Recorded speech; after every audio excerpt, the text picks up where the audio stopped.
Avant-match Elche, Real Madrid, heure de début, info sur les équipes, comment regarder, streaming en direct et côte. Le Real Madrid affronte Elche au stade Manuel Martínez Valero le 23 novembre. La saison de Liga reprend ce week-end après la récente trêve internationale. C'est le début d'une série de matchs importants pour le Real Madrid avant la trêve hivernale. Le premier d'entre eux est un déplacement à Elche le 23 novembre. Avant la trêve, le Real Madrid n'avait pas réussi à s'imposer lors de ses deux derniers matchs, le dernier en championnat. Un match nul 0-0 contre le Rayo Vallecano a permis au FC Barcelone de réduire son avance en tête du classement à 3 points. Les Merengues pourraient rejoindre le Real Madrid, qui compte 31 points, s'ils affrontent l'Athletic Club 24 heures plus tôt.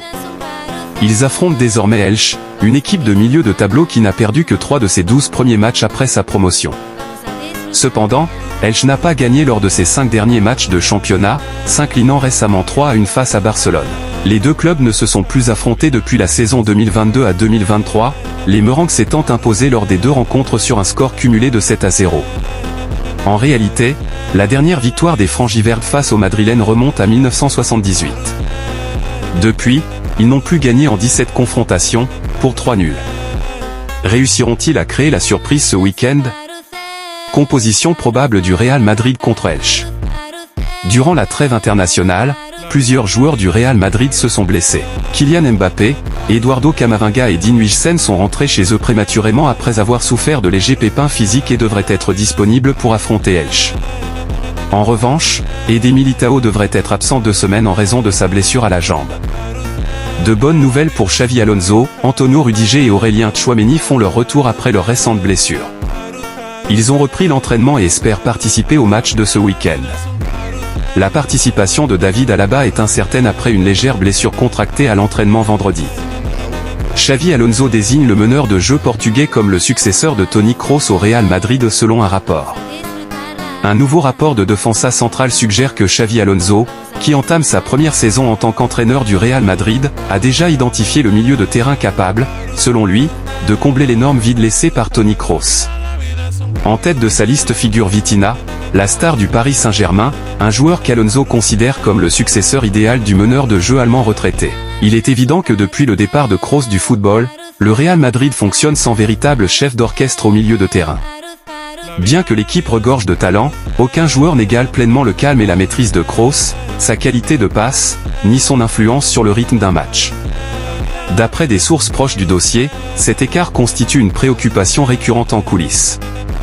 Noptali, durant le mercato estival, Alonso a clairement fait savoir à la direction du Real Madrid qu'il souhaitait un milieu de terrain créatif capable de contrôler le jeu depuis l'arrière. Des noms comme celui de Martin Zubimendi ont été envisagés, mais le conseil d'administration a choisi de ne pas recruter à ce poste, préférant s'appuyer sur l'équipe existante. Alonso pense que Vitinha peut remplacer Kroos. Photo de Carlos Rodriguez Getty Images. À présent que la campagne approche de son point médian, il apparaît de plus en plus évident qu'Alonso ressent toujours le besoin d'un chef d'orchestre au cœur de son équipe. Le premier choix d'Alonso. Il s'avère que c'est là que Vitinha devient un élément central de ses plans. Des sources internes au club ont indiqué qu'Alonso considère le milieu de terrain portugais comme une recrue de rêve, quelqu'un possédant l'intelligence, la technique et la capacité à imposer le tempo nécessaire pour élever le milieu de terrain du Real Madrid à un autre niveau. L'ancien entraîneur du Bayer Leverkusen aurait exprimé cette admiration à plusieurs reprises, renforçant ainsi sa conviction que Vitinha pourrait parfaitement s'intégrer au rôle précédemment occupé par Kroos. Ce qui reste toutefois flou, c'est si la clause libératoire de 90 millions d'euros dont il est question dans le contrat de Vitinha est réellement valide.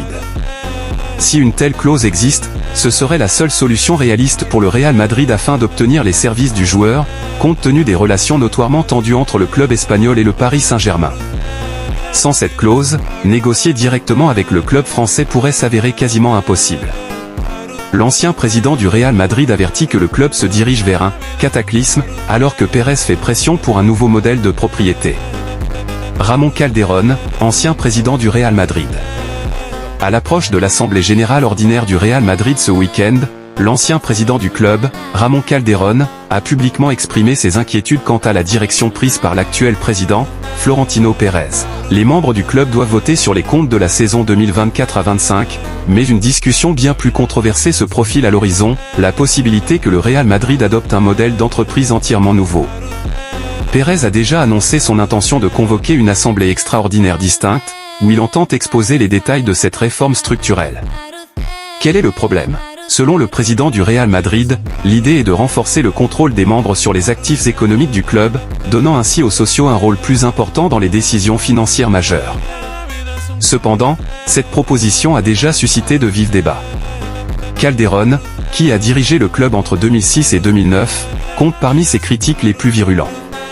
Lors de son passage dans l'émission Directo Gol, il n'a pas caché son inquiétude quant aux conséquences à long terme de la vision de Pérez. « Je ne voudrais pas voir cela, à moins qu'on me dise que c'est inévitable, car cela provoquerait un cataclysme au sein du club. » L'ancien président a également remis en question le bien-fondé de présenter cette proposition comme un moyen de renforcer la participation des membres. Ramón Calderón, ancien président du Real Madrid. Ramón Calderón n'est pas satisfait du modèle proposé par Florentino Pérez. Photo, Denis Doyle Getty Images.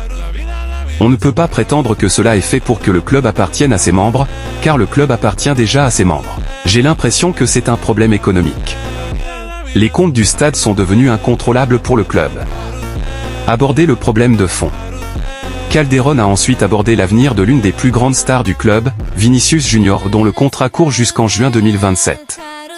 Il a souligné la situation actuelle du club, puis a ajouté « C'est le bon moment pour le faire réfléchir, il est dans la meilleure équipe du monde. Il fait très froid dehors. » Les résultats financiers du Real Madrid dressent un tableau complexe. Le club a clôturé la saison dernière avec un bénéfice net de 24 millions d'euros et un chiffre d'affaires de 1,185 milliard d'euros. Malgré cela, la hausse des coûts, notamment ceux liés à la rénovation du stade, reste un sujet de discussion majeur parmi les membres, les critiques et les analystes économiques. 0413.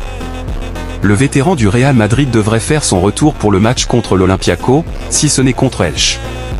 Un nouvel article de Marca a fait le point sur la situation d'Antonio Rudiger, rassurant ainsi les supporters du Real Madrid qui attendaient son retour.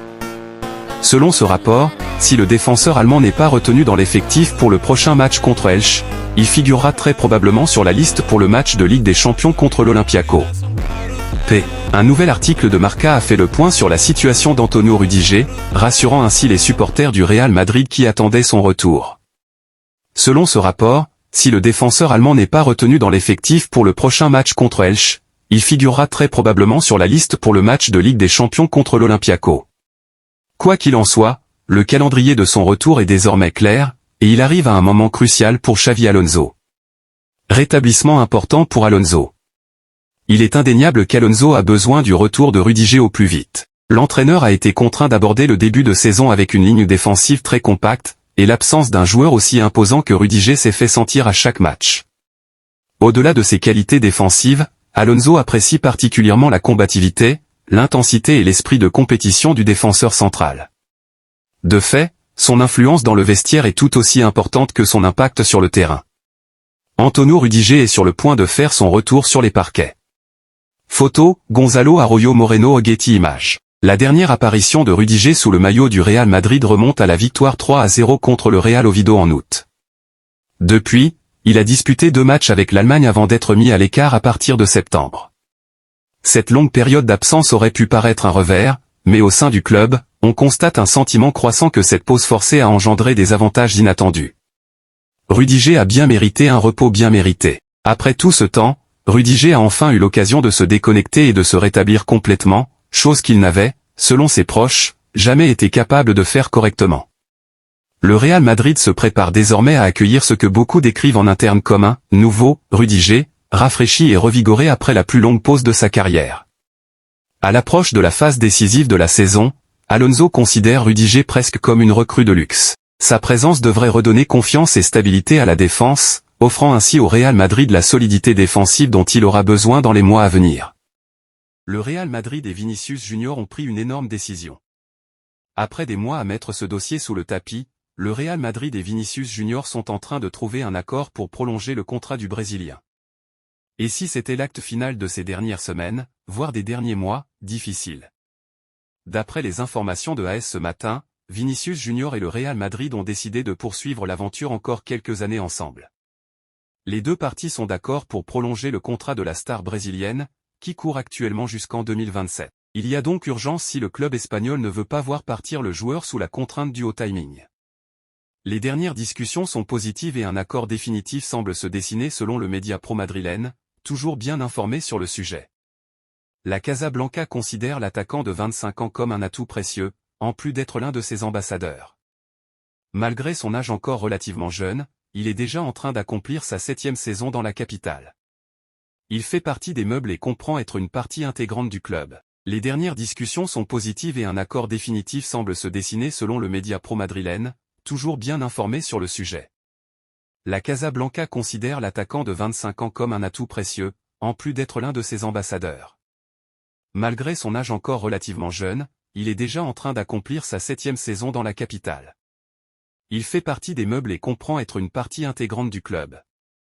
La suite après cette publicité.